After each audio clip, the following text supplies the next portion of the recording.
बहू सबकी निकम्मी, बेटी सबकी नेक। ससुराल में बहू दुखी है तो बहू के संस्कार खराब, और अगर बेटी दुखी है तो उसका परिवार खराब। बेटी अगर अपनी ससुराल की बात माँ को न बताए तो किसे बताएगी, और बहू अगर अपनी ससुराल की बात माँ को बता दे तो कि ये बेटी का घर पढ़वा रहे हैं। अगर बेटी को मायके की याद आए तो वो अपने घर जाएगी कि ये उसका मायका है, ये कभी भी आ सकती है।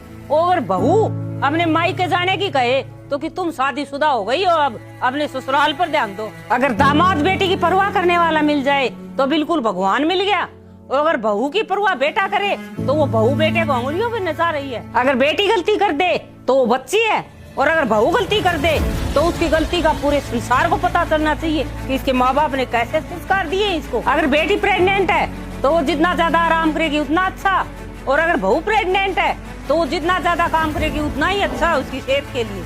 बेटी घर की लक्ष्मी होती है और बहू घर का बोझ। आपकी